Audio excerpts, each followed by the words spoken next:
With less than 3 weeks to go until the annual town meeting, a last-minute decision by the Board of Selectmen to pull plans for a new town hall. Another step forward for owners of the vacant property across from La Fiorentina on Shaker Road who want to build a new gas station and convenience store. We'll have the latest from the planning board. What happened to the second swan at Heritage Pond? The female is back in the water, but the male is being held, for now, in a special enclosure. We'll tell you why. And now that the weather is warmer here, the DPW's work on installing more sidewalks in town resumes. We'll tell you where and when, just ahead on ELCAT News Week in Review.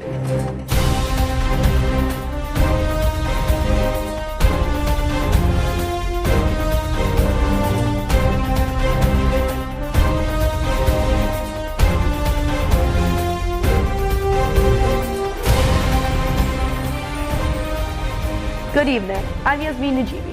We begin today with a countdown to the May 19th town meeting and last-minute adjustments to the warrant articles. Earlier this week, the Board of Selectmen met for a special meeting to consider what to do about the purchase of a building on North Main Street. The building was under consideration as the site for a new town hall, which, officials say, is bursting at the seams. However, in a last-minute vote, the board had scratched the project for now. Let's back up.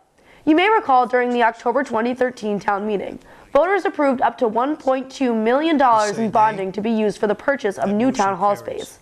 Several options were under consideration.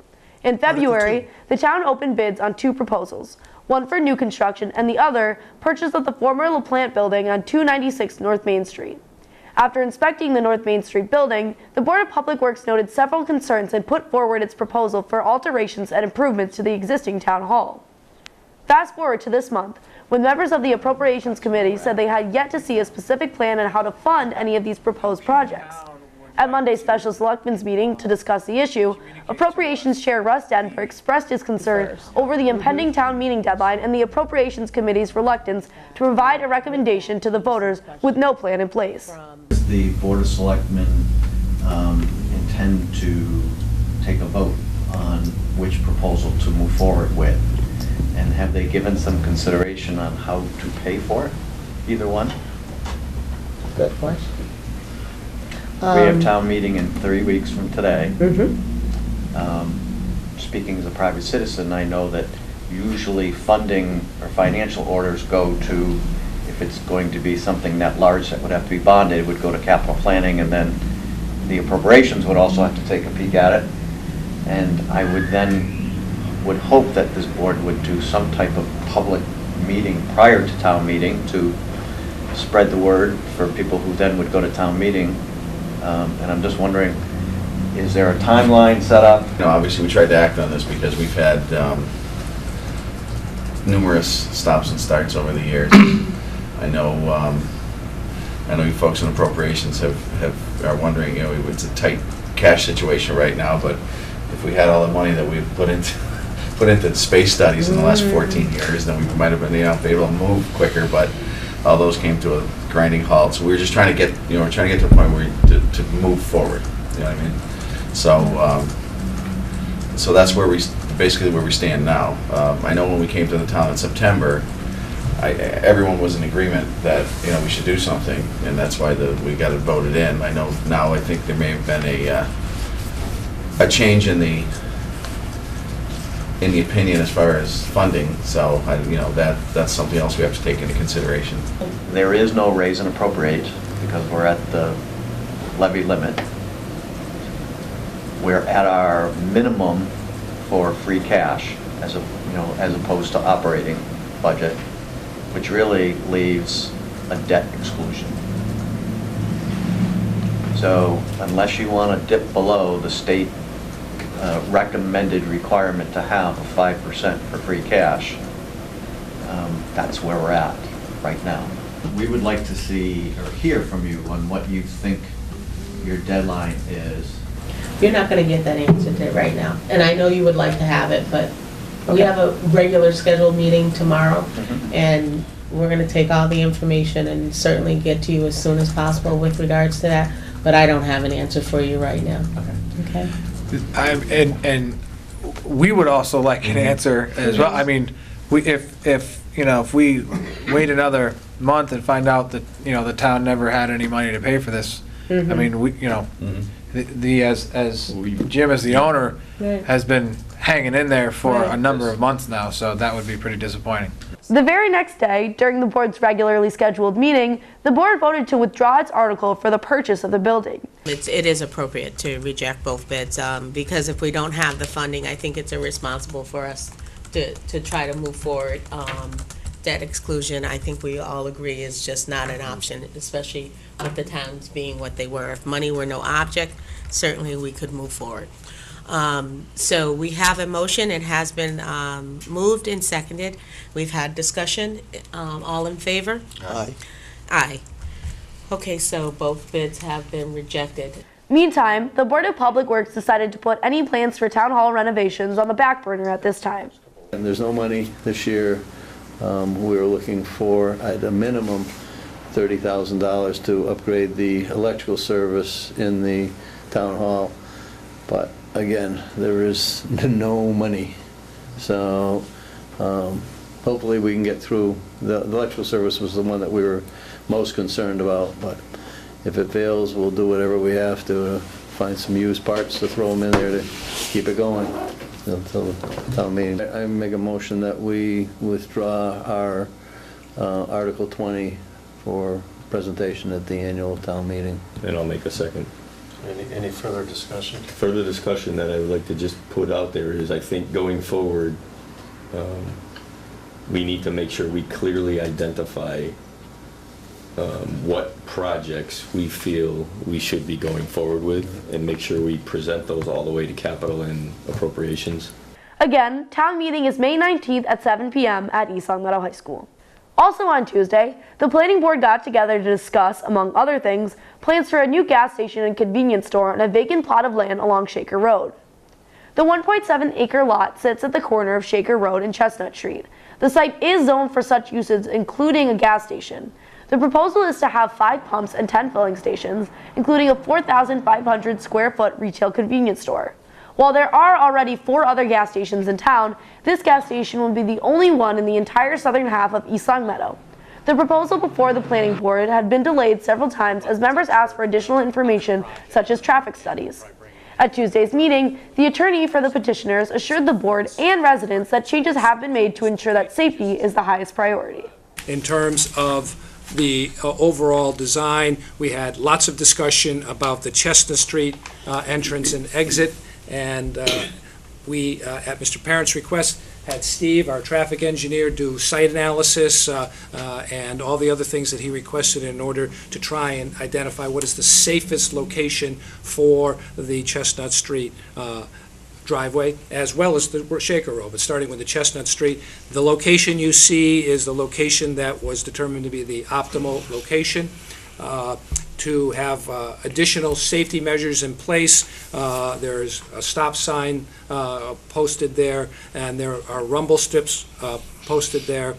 And the developer and future operator have agreed to, at their cost, install the solar-activated warning signs on the Chestnut Street that cover both directions, warning the people of the upcoming trail rail and the fact that pedestrians can activate them. Many residents turned out to voice their concerns, including traffic backups and the proposed station's proximity to the rail trail. When we moved in years back, cars would go by, but it was never a backup. For some reason, it's like it's backed up till 3 days. I mean, it's just a constant from like 9 o'clock to 5 o'clock. There's just a constant traffic without the business there. You're going to do what you're going to do, but I mean, there's concerns have been being raised, and it's like you're going to, well, no matter what, we have to put this Ferris wheel here. That's all there is to it.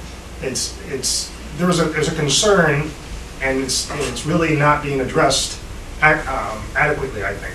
The bigger issue to me really is the bike trail, because you know that there are children crossing that bike trail. The other day I was approaching it, I saw a family go out onto the road.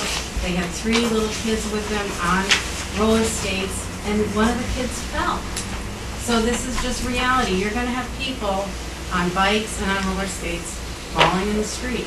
And so You've got to be able to have that traffic not in a hurry to get through the intersection and not impatient and not just getting around a corner and now I've got to stop because somebody's exiting the gas station and now I've got to stop because there are pedestrians crossing. So I'm just expressing to you my really big concern about the safety of that area. That's one of the concerns, again, shared by this board and the town departments who spent a lot of time on that, trying to come up with the best scenario that would work in this instance and that site.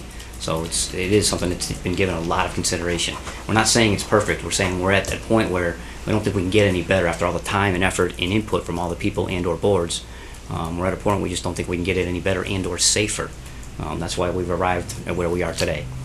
Martin says much time and effort went into the aesthetics of the building itself, the walkway from the rail trail, and an outdoor pavilion abutting the trail for the use of the community. A rendering for the building, from a style standpoint, had shown dormers. The original application set did not, so we've updated the seat or A2 in the set. We've extended the sidewalk from the trail rail all the way in. We have the bollards to protect the building. We're continuing to provide the outdoor pavilion for use for people. And we, I think, have addressed and analyzed all of those concerns. Because I said at the opening, this project, we want to be as safe as we can given this site because it's good for the town and it's good for the owners and it's good for the patrons and good for the citizens. In the end, the board voted 5-0 in favor of the petitioners, subject to input from the East Long Meadow Police Department. All right, got a motion made and seconded. All those in favor? Aye. Gentlemen, passed 5-0. Thank you. Thank you. In other news tonight, if you've driven past the Heritage Park Pond lately, you may have noticed that one of the two swans who usually resides there is missing. The swans, who mate for life, spend their winters at Lupa Zoo and are placed back into Heritage Pond in the spring. However, this spring proved to be a bit different. The DPW's John Collins says issues at Lupa forced the release of the swans a bit earlier than usual. And because it's mating season, the male swan became aggressive. Well, generally the swans go out after the fishing derby. We had received them a little earlier than we normally do from the winter, and the male was very aggressive. It's part of their mating season, and he had like attacked some people down at the park. With the fishing derby had been coming up, we thought it was a good time to take him out for a period of time so nobody got hurt. We built an enclosure for him up at the town yard, and he's doing very well. Collins says no one was seriously injured, but it should send the message home to town residents that the signs not to feed the swans or ducks are there for a reason. No, but people do. And they feed the geese and the ducks, and the swans come right up for the food as well. And the male, the female is not aggressive. I can't remember one issue with her, but the male's been aggressive throughout the past couple of years, actually. But not to the point where we felt like somebody could be hurt. And I know it's difficult. People come down just to feed them, so it is a catch-22. People do need to be careful, especially with little ones. We're still going to keep an eye on him once he's released to make sure that it is a safe environment. No worries though, Collins says. The male swan will be released soon. Experts say once mating season is over, male swans do not generally exhibit such aggressive behavior. ELCAT also asked Collins about what's become another springtime ritual in town. We're talking about the addition of more sidewalks. Last spring, the DPW worked hard at completing the latest stretch of sidewalks all the way down Parker Street. The $70,000 project is part of an overall plan to create a network of sidewalks throughout town so that children have a safe route to walk or bike to school.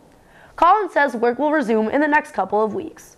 We finished probably 3/4 of the sidewalk job last year on Parker Street. We have probably 6-8 weeks worth of work out there to complete the job, or that phase of the job, and we're going to start probably in mid-May, or as close to as possible. Ultimately, Collins says the goal is to install the sidewalk and fiber optics all the way down Parker. No word just yet on what streets are next on the sidewalk plan. That will do it for us tonight. Thanks for watching ELCAT News Week in Review. I'm Yasmin Najibi. Good night.